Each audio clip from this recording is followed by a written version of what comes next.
e a te au le anganga o le fia e toi whaatalofa toi fo i loto pa i loto malu nei tu la le afiafi ia i le tātou pokalame masani fo nei TAUAFIAFI ma le LOABAY ia e fia i le anganga e whaatalofa atu ia a mata mai lava i ona tofi le atua i so sfata whaitaulanga o fea lava lo ma ua mea tātou whaasalalaunga ia e whaatalofa atu lo pokalame ia te o tō ia e le nei tu la le afiafi la o tō fo i pito la au o le tau swina o le puvai o le ola e maise o le tapo inga maua nei tina mata mama tutua i so o se tafo le nei so i fuanga ma lo lava i la o tau a ngalu inga taua wa ana le se noa la o tau tapo inga e le umanuia whaiva o lo whianga iai ia ma le toa tele shu tātou atino ia a o le whatalofa ia e mo le lau tele ia o na ia tātou paanga ia e maise o se o tātou atu pele ia so tafo le nei so i fuanga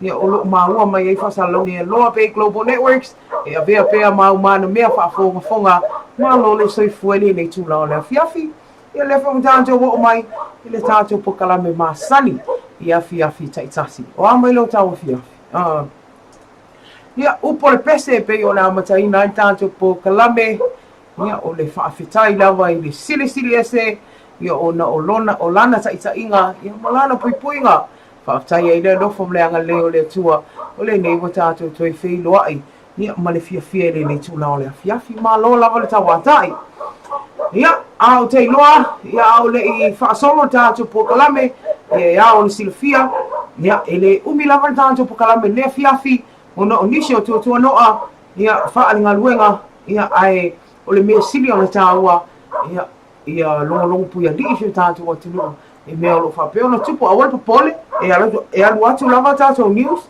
mo mai on tāpena ina ia e pei ona masani ai i le afiafi ma le afiafi iyo e lawa ika le si whapea Nana mea le kau kala mai ai le ai e alu atu atato tala mai sa mo pe masani ai ia po ai la company po pisinisi o le whaafonga mai e mana ai whaalau I loa ia o loa e misa lau unanga o le su e stato sponsor tala mai sa moa ia e mwhai o ne ineli mai ia pe asi mai lunga tato Facebook page ia e te mau ai whaamaumonga o le o unanga LOABAY ia o le anganga na fia e whaafeiloa ia tua netu la le afiafi ia e peia o na masani ai o le tato tala o le tau pe o le masani ai ia no fusina fia foi pa ia mane malo so tato wa tunu ia e tūlanga o tala o tau po fe anga na iai ia ai mana tua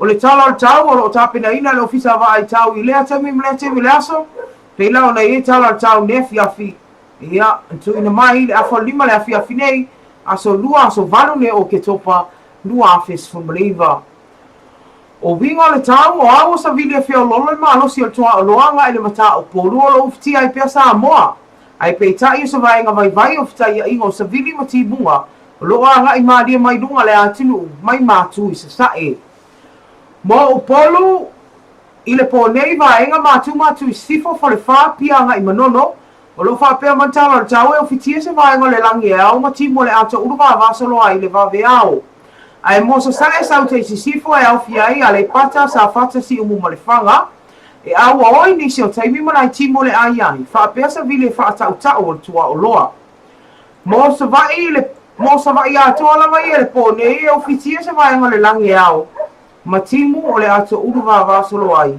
I le va au mo le anga ia tu le aso ata e au le au o ma timo o le ato uruva va solo ai mai feo lolo ma mafa ia o susia inga lava na tala tau fa mo ina le nga fa tai ia ile ofisa va ai tau ia e tu sai fo I o le nga wenga mai e le aso le fa ingo fie e tu ina mai le tala tau ia fa tai lava mo le longo ina o tio tato wa tinu e ala le tala le tau o le so fo ina va I fo ile to ulo nai wanga o lo ma lo si pe le velo le lai tele o temio le au ia ao le po ia e whaalongo ina le maa losi tele o le savili leo tua o loa ia le whai mai le ofisa wa ai tau maa losi tua o loa nga I mata o po leo lo ufti ai pēla tunu a toa po sa mua ia o tātou tala no ata o le nei afi ia e pēia o le whai atu e awal popole o le e uma whaanuatu o tātou tala mai sa mua ia bore sila fia tato o whaafonga e tau ina whaata tato headlines ia po o nisi fo I o vaenga ia o le a whaapeona e whaafonga iai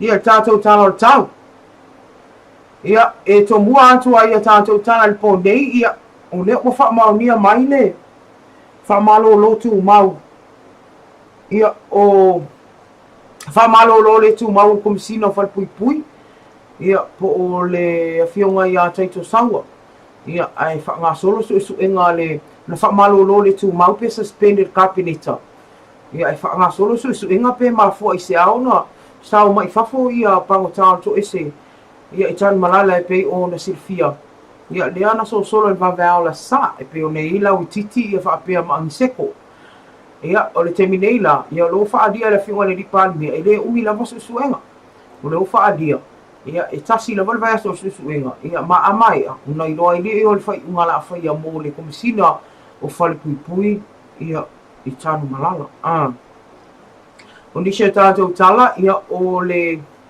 fa awa winda o le mata opule I le suenga le ile ko lani junior land pe ona fa alwatu pe ia I lava yaso ma neva yaso ia ele ngata I lea ia o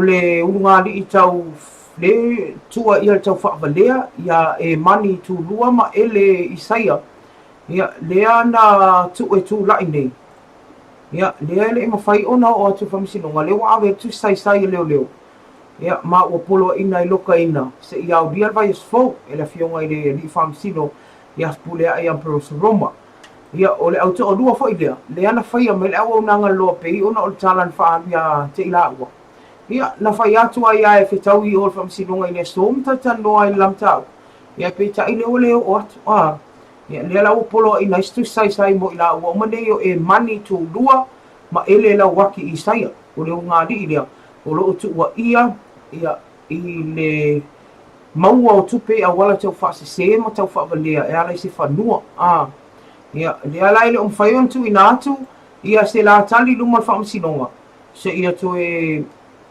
tutu la I luma fa msinonga ste me luma o le sia tātou tala ia o whalavelave ia le ana uma I soifua ia o se tamaita I talavou foi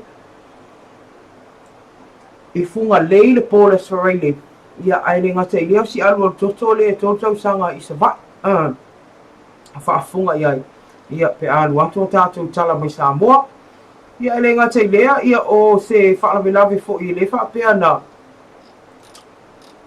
leo mo lia ai leo se tina una o lona whaonga ina se vai vela se itulo e vai vela I lon to lua se itulo lava whafonga mala atunu ia ona o ma whaale unga li ia tūlanga wha ai o maua sina whaanu numi I masalo mianga le ale whawhine o mos whaanu numi al te māloa ia mses whawhine o whawhenga luenga ia o nisi na o tātou he lan sa oe te alu este e alu sina tātou malolonga pupu lava lea ele umi ta liu mai whamurianga o aso I fua mas whanau ele umi ona e whafonga lo le tātou tala mai Samoa tau alunga lo le whatalofa na ia tātou company ma tātou whamawai ai loa awe te alu este o le ala alu sin tātou malolonga pupu ta liu mai ia ona tui nātu leo le whao wino le tātou pokalame ai whatalofa ki a tio o lo apu o lo mafuta mai au kilani New Zealand ma lo brother ia mai la tau ma leo mafuta mai ma lo lava le tau ata I nefia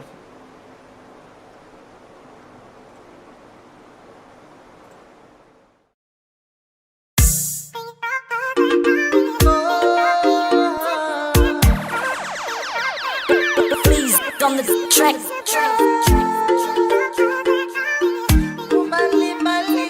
Sick with it. Let's go.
Ia, e fia nganga e toi whaatalo whātu ta liu mai o tātou pukalame nei, o le TAUAFIAFI ma le LOABAY. Ai le ia lulol pukalame ia e whaatalo whātu ia Jacinta Matautia, le mafuta mai Australia ma lo uso, ia o ana funga lo mafuta mai Sydney, ia ai le ngate leo Mika so la yete ma lo brother, ma lo lava. Ia o tātou paanga lava nei e le misi malunga o tātou pukalame, ma lo lava tauatai. Ele fai ngofie ia tiutu fai mo fai walo fai ngai man tai totasi ia fatalo fati a Harry Wiley so le Harry ia o fai na ia malo lo ma futa mai ia I Sydney malo lava ia mo le ona sai foi tiutu sa fai ngai nei aso mai la tau e to tele le o ma futa mai ai le o fai o na comment mai lunga tato live ia fa manuia le tua ia te o malo le ona sai. Ia e pei on fai atu e le mawhai lava o na tu ua whaamianga o tātou a soifua maso whanau e pei o na masani ai o na e tā ua tele ia whaopoponga o tausanga o tau soifua I le aso ma le aso e pei o na lango I e tātou kompania ang lelei a le Freight Plus e fia I whaatalo whātu leo fionga tu I loma ia e mese le fionga le li whai pule a whaumina wei whang ma lo le ono sai jau tu aino le aturu ia tātou o nanga uta whaamomoli a wane I ngalo I lātou I au kilani ia I nai asi I whairunga lātou Facebook page olo I ai le address ia I nā I whaasanga I male arata I nai au kilani olo o iai le lātou ofisa e mawhai o nā vi whaisos whaamomoli ia e mese o leo o te iloa ua whaisi pisi o le vaenga lea I whaamomoli o lutu ta maiti le wala talata mai mato so sa ia o te loa wa pisia ia le Freight Plus a o la tau ia o le lango manga le mai whaamrianga soifua mas whanau ia e whaamanuia atu ai ia aso soifua mas whanau I la tau umalawa lo whaamanastuina ia I le nei fo I aso le aso walu le Oketopa ia whaamani tele lava le atua ia o toa soifua mas whanau whaapopo le atua ni sausanga stele ia molo o tau soifua mata mai lava I whana witi se ia pa ia se hulu sina ia o lo whamanatuina la soifua le so e mana tuai le so fo ia la soifua se tasi o te maitai tu stala ia o lo ngalua I nei le Samoa Observer te maitai ia joiera whia ngai maali'i lua manu o vai usu ia maleone o I ma futinga ia mek Samoa ili ia alo whagia le tua lau tautua ia mise ngaluenga mtaleni o lo whia ngai moe ia whamanuia ia te oe a mese o le ainga. Ia manuia tele loa soifua a joiera. Ia mese o I la anta umalava. Ia o loo whamana tuina o la toa soifua le aso valo le Oketopa. Happy birthday. Fatalo whāti a Silika Sala. Ia Johnny Tauti, Harry Wiley. Jo loapu ana funga, Jacinta Matauti a Mika Sola ia te ilato umale mafuta mai. Ma loa lava, wha ma loa neitu lao le. Fiafi. Le aso lua nei a mātou, o le aso mafua nei I Amerika Samoa ma Amerika, o whea lava o le lalolangi ro e mafuta mai e ma lo lava le tauatai, ma lo le onusai. Ia, whamalulua atua, mo le sawhanga mai sa upanga pe o masani ai, ia no le awai e fo initiative te whangaluenga, ia o le ala lea, ia o le tau whapupua tātou proklame, ia e le lei lava, ia o na longo puia li pe to wat na so fia ya me so o to pa ia e pe ona ia tātou tala mai sa mo e masania ia e fa malulu atu ai pe a fai o le apu pu tātou pukalame nepo au te loa atu e mo sa ata tai a pe atu e sa la panga ia e mate fai me fa atasi atu e ala tātou pukalame pe ona masania o le amalolo tātou pukal nepo la fa malolo le fa moi ia tai au na fiu fo ila male fa fonga fo ia lisi fo ia poka la upanga ia wa tanga kan pa kumu ai poka ia ai te fa talo fa toi fa malo ni tula la fia la tato wo si malo longa taliu mai e fa fonga lo e tato tala mai sambo a we te alu ese vai lo kofe la ipti ia masau ta mo tanga la fia walu le aso tiu tim faiva na fia ngai ai taliu mai fa fonga e tato tala mai sambo.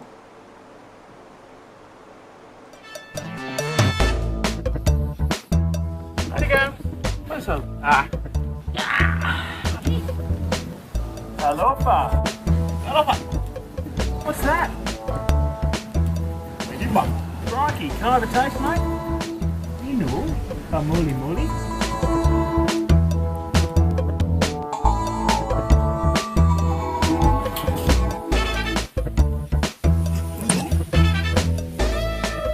Tough. Very benign.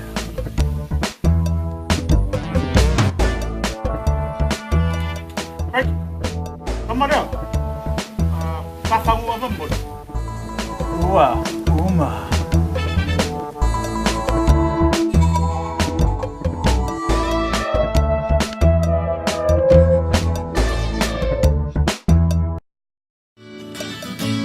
Single-use plastic water bottles are a big waste problem in Samoa and for our planet. Do not throw away water bottles after drinking. Take it with you. Keep beautiful Samoa clean and plastic-free. Bring a water bottle when you come to watch the Samoa 2019 Pacific Games. Fresh clean water is free for all at all venues. Keep beautiful Samoa clean and plastic-free. Wa lo malama lele ia inga matulanga mana mia mo le fao ina tu le elitise ilo mau ta por business. Ora tus. Oi kia mo. Oma, ko ya le kisi. Oi da wa no ko. Wa ya fai mo di fai le sen. Ifa pe kai wa so sisi ngamia. Ia. Ka fai mo di fai long le sen ifa kanga la kula fo le kisi. Ka sa inga pe big ka wa ka kisi. Okay. Mo me fui pe. No payment, no power, brother. Mornisi famtalanga vala au mai de ono 55 o 5 o le ono 55 fafitu.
sala e whaavavau. Komiti ole matali ele bala au. Tusala babe whaafolau. Tusabe whaafolau. Tusabe whaau mutau. E whaasala e whaavavau. Ie la la la la.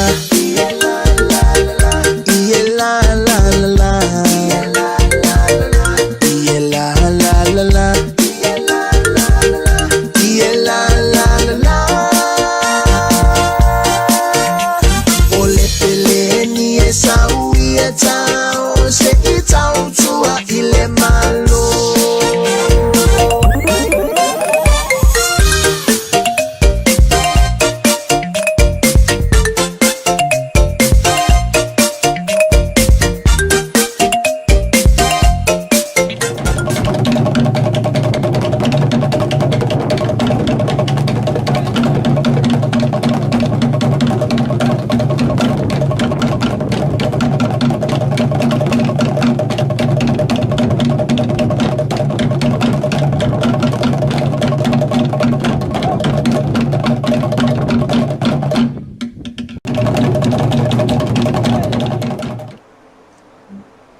Ia, e so e whatalofa atu, ia le whafonga anga, so tātou atu pele, me se na ia tātou pa anga, le o maua mai a tātou pa kalame nei au si mai al whafonga, o se whapoponga nei o tātou tala mai Samoa, e pe o le masani ai. E to mua atu tātou tala, ua whaamaunia mai le whaamalolo le tū mau e le kāpeneta, o le komisina o whale pui pui, pulenga tau whale pui pui a tai to sawa Edward Winterstein, ai whaanga solo su e ngai mafu anga uma. Ua sawa I whafo ma le to ese I tānu malala. Ia nisi o pango tāma tau tia o tuli whaasalanga to ese I le vawe au le aso sana se mawai atu nei. O le nei whai unga o whaamaunia mai le whionga le ripa le mi aso sunga atu le epasa I lele ma li e le ngoi. Lea ua whai e ka peneta ese I whaatau teia su e nga uma. Pe whaamata na sosoani nisi ala o whai ngā luenga to ese. E whaasosola I tua lau I titi tua lima. Ma ani se ko vai lei. Ua wha leo le isi leo to ese le ana tatala ina ia le sela e wha pea. Ua wha amala o lotu maupe ua terminate. Ma mō lia e leo terminate. Ma o lona suafa o usi pani simi. E le sama anga le pali miana ia wha lia e le aisa vaenga I whaitio ina I fuato ese whautan malala. Mai mauti noa lava o le mafua anga. O le mawhaiono sola mai tua nei pango tā. Mai le to ese o leo. Leo lo whainga luenga I whale pui pui. Ma I la tau, o lo tatala ina, ia sela na loka ina I panguta. O le temi nei mo whaalia I le ai lava se ungi o le neiso I suenga, ma lo tāra sanga ina I le matanga luenga leo le mamano le atinu, ina ia ngā lulu e whaatasi.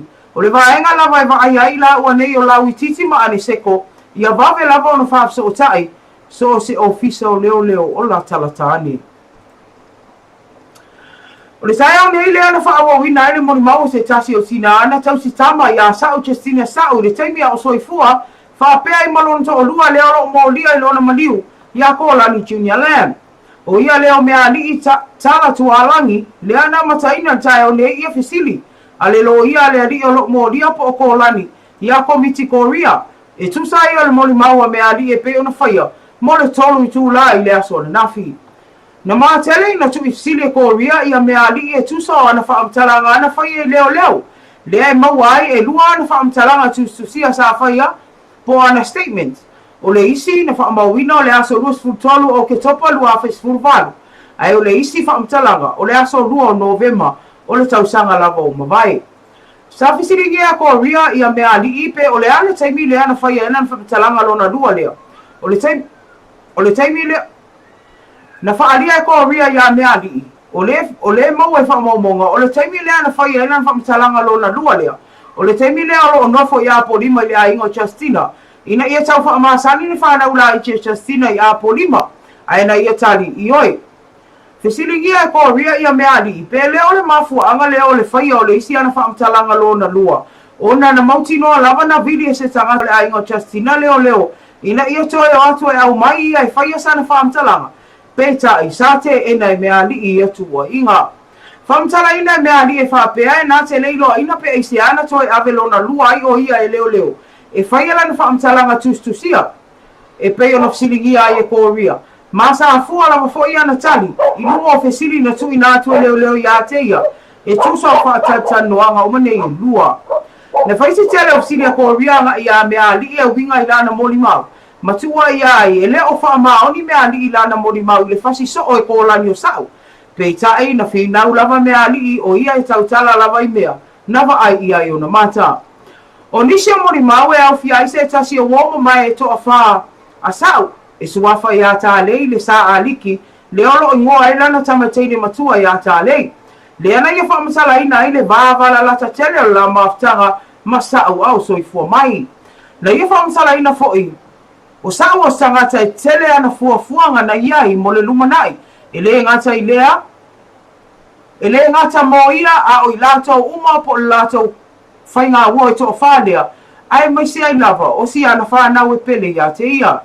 Na whaaria fo ia tāle, ia matua i ona le tāle tonu lava ina ua vidi atu ko rani ia te ia le vāve au, na tūrai mai le whaalawe lawe le ne. Le ana whai atu ia te ia, ua anu Justina, ua pule ilo na ola. Na sau noa tāle i mo stangata e lofa tele ilana whanau, ma tele fuafuanga mo le lumanai. E le mawhai, ona ia whai es whai unga whapenei. O le aso atai au le o fuafua, e le tua leo, e moli mau ele whanau masanga tama a kolani, o la iloa lea, po o awhia se aso le neva i aso, o le a moli mau a iloa kolani, mo hia lava. O le tai au nei le ana tu e toe tutu la ia iluma le whaamasilonga whai tu malo, se urunga li o lo tua ia i whainga tau whaavalea mo tau whaasese, i ni tangata e whaonga ina i se whanua, e pei, o na tua ia i le tua leo. O ila ua neo e mani tu lua ma ele la waki isaia. Le ana pola ina ele afionga le whaamasino ia pule ai amperosa roma i le lua vai aso o tua nai. E toi tutu la i luma le whaamasino nga le tai au nei, pei tai, e le i o atu ila ua uma nei luma le whaamasino nga.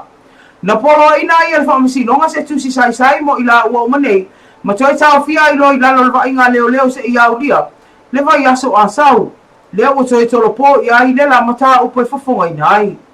O loo tua ia e mani tu lua ma ele isaia, i lo la maua ni tupe a wala tau whaavalea mo tau whaasese. E whaonga ina i se whanua e whaatau ina atu ni tangata, ma o loo whaadia e le lo ia le tua leo, e le toa tasi se tangata o loo tangi whaasanga, ia i la ua nei. O le sia tātou talo o sui ina nei e leo, se mata o pai pe o na ma wali soi fua se tasi o tina talavou, mai le afia anga sa napu e sua whai afia tupu ali i mua nuu. O se aso sa pa e whainga tau le afia ngai male nei a inga e mai se lava. O le tama teine tala vau o si nei tina. Le ole a leva ai e si a le tama, ia i le aso sa pa e whaasino ia te ia. O le tamai taile nei e whaapea na sa vali i ta whaala i au tawhatonu. O le whale ta vale lau pasesi o lo i funga le i au tafa le maliu mai. Ai whaafose i o na taia ina o tifa i tua se ta vale, na whaafo ina se ali o na, ma afia e mamaliwa i lava ona ni manu anga tu ngā. O le nei whalawe lawe na mori mauina e toa tele na iai e whaisi sa o le ta avale lea. Ma tifalo e tua ma tai aisi nei tina, na sa vali au tafale a wala. O le whalawe lawe le nei whaapea na tu lai mai le pole asfareile, na se i mawai atu nei.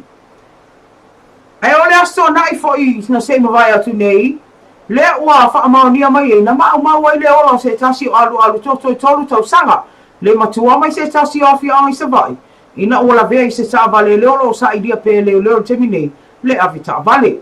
O si nei alu al toto na whaadia na soa ta vale au ia tamu whai kolosi le awala, mai le i tule nei ta vale le temina tupu ai le whaalave lave, ai na mariwa i lava si nei alu toto le temina tupu ai, ona o tu ngā ona manuanga. O toe au mai ai whautuanga le matanga luenga o leo ele ngata i mātua i a mātala ni wa ingo nei whanau iti. Mai le la matia i whalawe lawe whapenei, ai o avita avale le alo lofa, ina ia awane i toi tāngo fia le ava mālosi, ma se i tautua nā, a tāngo fia le ava mālosi, awane i toi whafo ina ta avale. E avato i wha mai senga tala mai sa moa i a inga uma wa fia i maftianga, ona ole mo te sia whaafo se i o maftanga mai e pe le mai ona o whaalawe lawe pe o le tā ua i lunga. O le tala muli, o O lo sua ina fo ia leo se fala vela pe ona fa ina se tama se vai vela se tulo e pe ona tua ia I lava lona to lua. O le tene le o fa maonia mai o mori ai se tina ona o lona vai vela ina o lona to lua se tulo a o moe ngase sti poti vai vela. Ma o lo tua ia ma fu mai ona ma salonga. I tua inga wa mai tanga iste mai tai o se tasi o ofisa le malo. Le o fa inga luenga ide adi le fa apea foi. Mali tama tai le o lo tua ia. Ua mai tanga.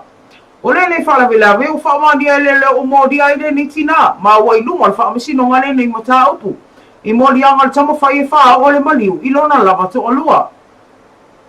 Nava ai nisi o ata na tapue ina le onga maduanga o le nei tama mai le nei fala vela ve e pe on tua ia I lona to alua. I whaka mau ngale lona lua I leo whara vela ve tu ngā wha pe ne o wha mau ina I te tolo tau sanga o tua nai leo fo ina matua ia awhia fo lingo se tamaa mai da awhia onga vai usu ina ua vai vela lona lava so o lua si poti vai vela I maa saro mi anga lava lo wha se la wha anunumi ma se isi fo I fonga umi.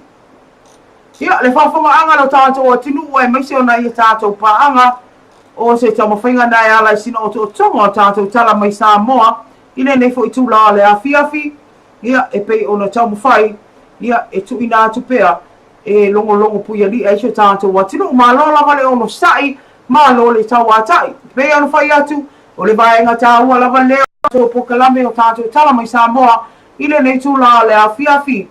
Ai o te iloa, ia o le tau alunga I fo I leo tātou pokalame, le whafonga anga sio tātou atunu, ai le I tuua no foa ia e whaatalo whātu ne tātou company e le mawhai o ngalo o tau ia le tātou whaamalo I le awhiawhi ma le awhiawhi whaatalo whātu ai le pūlenga o tangata tā whao mai mō mai whafo ia o le malo si anga tau e le tise ia mtanga luenga nei an malo e le mawhai o le malo loa pukalam whalau iloa ia o lava le anga I lumo sio tātou o tino company al Freight Plus whaatai tele mo lango ino tātou whaamnianga o aso soifua ma aso whanau kia whaila Terano, Fexco Samoa Limited, ma lo lava ngā lulu e nei aso, o le Vailima Breweries, o le Samoa Stationery and Books, Simply the Best, ma lo lava ngā lulu e, o le whare tupe a lo lava tinu National Bank of Samoa, ia ma le tātou lango o tala I taa longa le Pivas Boutique.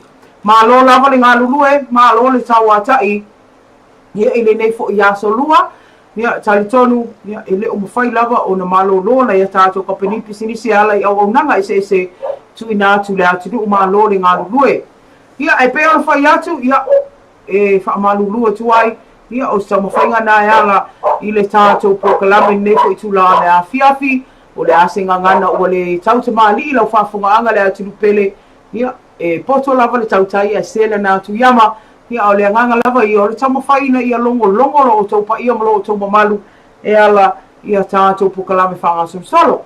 Au te iloa ia I le alofa ma le anga leo le atua ia pe au lia tai au enga ia tātou toi whailoa I le aso mua. E mo te minei ia whaamanu ia tele lava le atua ia te o tau uma I la tau wale ma futa mai ia mai la tau wale ma whai o na comment mai ia whaamanu ia tele le atua ia te o tau whatalo whatia ni e mia Yeremia ma lo lava ia le mafuta mai ma la tau malo mafuta mai ia e lo mawhai ana comment meli pali ia alofa tele atu ia o lo fa manuia mai le atoanga le iwa tau sanga o Siona Fafine ia mai Melbourne Australia po papali sorry meli o le tau le kidia ia ai masala o po papali le atoanga le iwa tau sanga ia I le as na atoi le aso mafua le aso ono o le masina le nei ia alofangia le tua ia lo wala tupua e ia nga ia mo lo wa inga e maise o ia malana tala le lei alofa tele atu ia meli mo oe male a inga manu ia tele las whanau ia o se afafine fo I whaasido ia te oe ia tātou po kalame na whamanu ia tele le tua ia te o to oma tātou toi whailoa I le aso a tai au God bless soifua. Mwah.